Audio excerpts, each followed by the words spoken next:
Good morning. Flint's News Talk 1470 WFNT. Welcome to Danland. 7438255 is the number to call. Very special guest with us this morning. We spoke with Dr. Marc Edwards from Virginia Tech back in the summertime, and he's become an integral player in helping get the situation corrected here in Flint. Dr. Edwards, good to talk to you. Thanks for having me. Well, I got to tell you, I think we're pretty fortunate to have a person of your caliber involved. I saw you it was at the town hall when Rachel Maddow came into town, and we were over at the elementary school.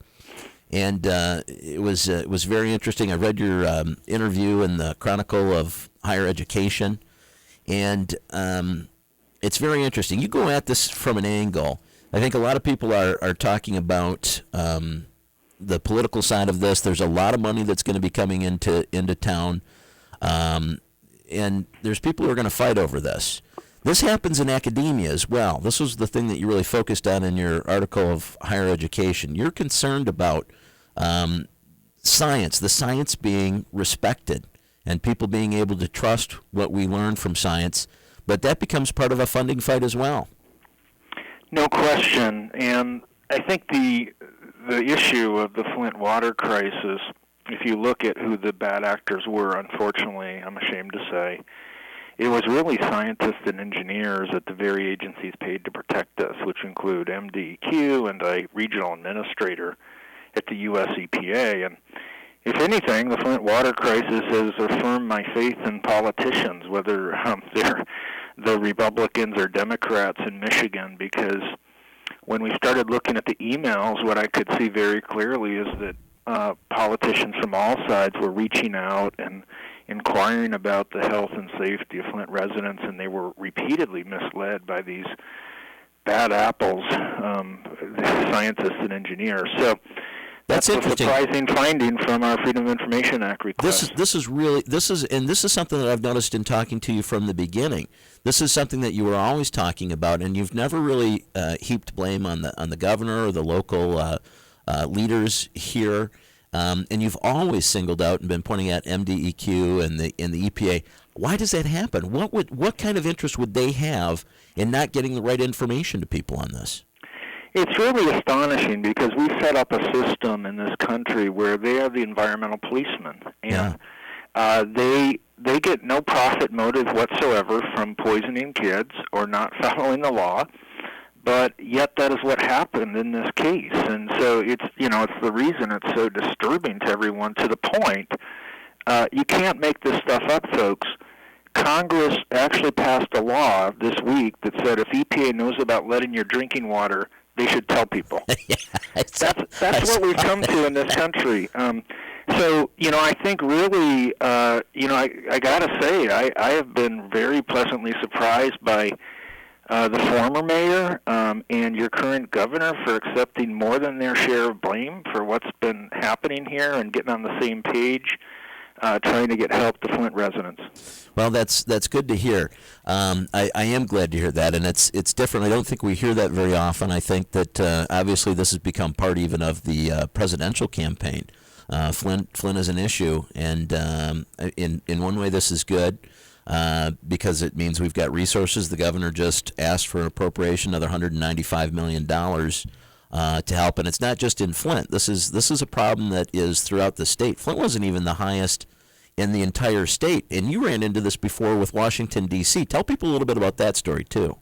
Well, in Washington, D.C., 2001 to 2004, they actually had a lead poisoning event from water, almost identical to what happened in Flint, but about 20 times worse in terms of the number of people exposed, incidents of childhood lead poisoning. And the federal government owned every aspect of that problem because they treat the water in Washington, D.C., EPA is the MDEQ, they're the primacy agency. Right. And the Centers for Disease Control came in and wrote this falsified scientific report that claimed no one got hurt. So even though D.C. was 20 times worse at a minimum compared to the harm done in Flint, which I'm not trivializing what happened in Flint because it's a horrible, horrible tragedy. Yeah. But in D.C., they got the shaft. They got $0. They got lied to for 6 years. And it wasn't until 2010 when my research and a congressional investigation showed that CDC falsified this report that people even knew kids were hurt. Yeah, it's just incredible. They're watching over themselves. Yeah, I mean, in my early talk, I said if there's ever a case where an agency has to decide between the truth and protecting their reputation, the truth will always lose. Now, this is something, and I know one of the things that I just was amazed by in this interview with that you had with Chronicle of Higher Education.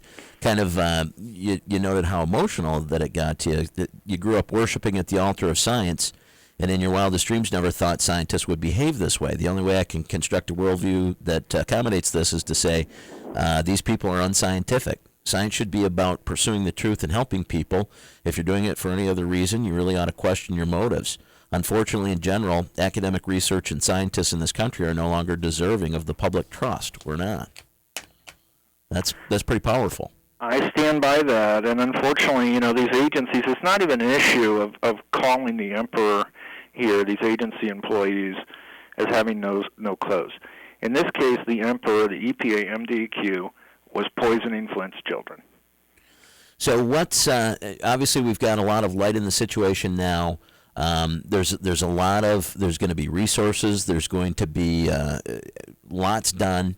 How do you take that and make sure that this is directed in a positive way?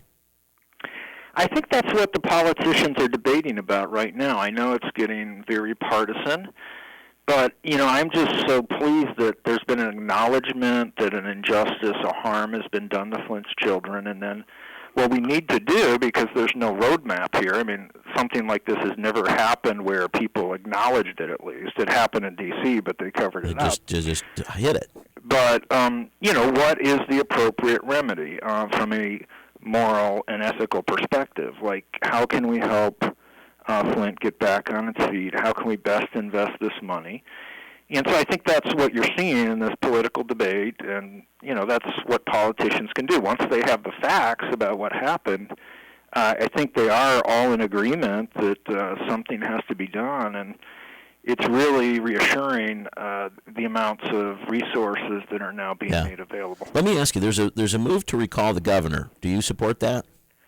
No, I don't. I have been very impressed by the governor. When I started my Freedom of Information Act request, I believe, like a lot of people, that perhaps this was a result of trying to save money and not caring about people. And you can read the emails yourself. They're on our website. Yeah. And when I did the Freedom of Information Act request, I was very reassured both by the governor's actions and Dane Walling. Yeah. And the thing that they can be faulted for is being overly trusting of the DEQ and the EPA. Yeah. And who amongst us, except me, right, who lived through Washington, D.C. and saw what these agencies are capable of, who amongst us would not trust the top cop in the region, Susan Hedman, if they said, we're sorry about, the Del Toro memo, and we'll get back to you if there's a problem. That's just crazy. I mean, that's just crazy. I can't understand it. When the governor, the people, because you have to believe, if you believe the governor, this is one thing I talked with, spent an hour with Dane Walling after the election as well. And, you try to figure this stuff out, and you'd have to believe that to save, $200,000 a year, this was the policy of the governor. It was even 50,000. 50,000. Yeah. And what's more, it's the law. Okay, I mean, it was in putting the orthophosphate in the water, which would have stopped this problem. There's a law that says you have to do it, and this law is so important. We have people at the state whose sole job it is to make sure it's followed. This is not something a mayor or a governor or an emergency manager meddles in. I mean, that's why we have this policeman here saying, "Thou shalt have corrosion control." Yeah. And they didn't. And then they covered it up. I mean, it would have been one thing, if they said, "Oh, I forgot." Right. But they covered this up, both MDQ and EPA, over, this heroic EP employee put his career on the line. Miguel Del Toro. It's incredible. So what do you attribute? I mean, is it incompetence? Is it arrogance? What is the human motive for this? Well, what happened, if you look at my TED Talk on what happened in Washington, D.C., these institutions are corrupt, and you ask, how can they become that way? In Washington, D.C., there were actually 5 whistleblowers. I kid you not. 5 whistleblowers tried to protect the public, to make sure they were informed about lead in water, about falsified science at EPA or CDC. Those heroic people were fired. All 5. And all the perpetrators at CDC and the EPA kept their jobs. And so you ask, how is it we get these corrupt institutions where these policemen, environmental policemen, are the criminals? Just look at Washington, D.C. If you do your job at these agencies, you are in danger of getting fired. So I could go over case after case after case where people like Miguel, they did their job, they're caring, they went out of their way. EPA should have been the hero here. Right. And Miguel's boss comes in and allows him to be discredited, puts him in a closet, says he can't talk to anyone to Flint or about Flint. And people wonder, like, how does this happen? It's because we're allowing it to happen. Good people are being destroyed at these agencies every day. And weak cowards are being promoted and keep their jobs. And it's just to keep problems out of view. They don't. Well, it's they're loyal. They reward people who are loyal to the agency and not to the human race. But here's a situation, and this is something that it's so hard to fathom. You've got the EPA. They've got nothing vested in this. They could have, as you've said, looked like a hero. They didn't. They weren't the ones who were responsible for the initial mistake that was made. This comes from MDEQ. They've interpreted right. Although MDEQ was reaching out to EPA to try and get clarification, weren't they? Isn't that part of what you've done? It's incredible. EPA just sat there and backed them up every step away, aided, abetted, and emboldened them. I mean, you think about the arrogance it took for those MDEQ employees to laugh in the face of Melissa Mays and Leanne Walters, who figured out they were lying about corrosion control, who had a lead-poisoned child, and they were worried about other children in Flint. Right. What gave them the confidence to laugh about that? What gave them the confidence to tell them Miguel had been handled and would not be helping anyone in Flint? It was because Hedman backed them up. And it's just this power rush apparently. Yeah, it became like an abuse of power. It's just how insane. far could they push it? And they would have got away with it too. Incredible stuff. Dr. Edwards, can you stay with us for a couple more minutes? Sure thing. All right, I'm going to take a quick break. We'll be right back. We're talking with Dr. Marc Edwards from Virginia Tech. They brought Melissa Mays, Leanne Walters. They finally got in touch with you. You guys did the testing. You corroborated what they expected, and it ends up being a great story. I mean, and we want to talk some more about this. Hang on tight. We'll be right back. Flint's News Talk, 1470 WFNT. We are back. We are here talking with Dr. Edwards. Sure appreciate your time, sir, and all that you've done for Flint. It's an honor to talk to you. Listen, what do we do going forward? I mentioned that I saw you at the town hall that with Rachel Maddow, MSNBC, and one of the things you had a lot of folks there, and they're obviously angry and untrusting. And the thing that most people want is to get digging up the pipes, to get replacing the pipes. One of the things that you mentioned, it kind of got glossed over, was that that can actually make things worse. It depends on how you go at it, and you've got to be careful how you do that. So explain to me what the dangers are potentially if you go at this the wrong way in updating the infrastructure, getting rid of these lead service lines. Okay, so first off, I'm angry and untrusting as well. Yep. And in the past in Washington D.C., one of the things they did is they launched this massive pipe replacement program where they spent $100 million, and actually because of the way they did it, they increased lead poisoning of children. So literally, they were paying money to poison children. To make it worse. We do not want that to happen in Flint. How is that possible? How does that make it worse when you start digging in? Because you're disturbing this hazardous material and cutting pipes. And if you don't do it right, literally chunks of lead are going into people's houses. Now, since that time, the mayor has been working with the folks down from Lansing, and they have come up with a plan that addresses all of my major concerns. First and foremost, they've got people who know what they're doing here. They're not going to be doing halfway pipe replacements. They're going to be doing full replacements. They're going to have filters installed in people's houses to stop temporary increases in lead that might occur. The other thing people have to realize is that this is not going to solve the whole lead problem. You still have lead in your house, in your plumbing, but it does remove this very big hazard. So as long as this is done right and they don't, cause water mains to break and they don't cut gas lines or fiber optic cables or poison kids, I'm all for it. So I think this new plan that's been compromised, and I guess the governor's supporting it. He is, sounds like a really good start. So I'm super supportive of this bipartisan agreement on how this should proceed. Okay, good. That's good to hear. Because one of the things, too, I mean, when we talked back in the summer before the switch back to Detroit, once this all came through, they've switched back to Detroit Water. That happened in October. You said at the time it would take about 30 days for the biofilm to reestablish itself. When we were on with Rachel Maddow, you said in the lab it takes 4 to 6 weeks. And you said that the water is much, much better. Now, so the biofilm should be back there, but we've got other problems as well. When are we going to know if that alone has significantly improved the situation here? I have no doubt that the water is probably safer now than it's been in about at least since the switch. Our data plus the data the state's been collecting show that lead levels are about 4 times lower. Okay. And the thing that's stopping people from being told that the water is safe is, first off, everyone is now erring on the side of caution, which is a good thing. Yep. But secondly, Flint has never done a lead and copper monitoring event according to the law, ever. Yep.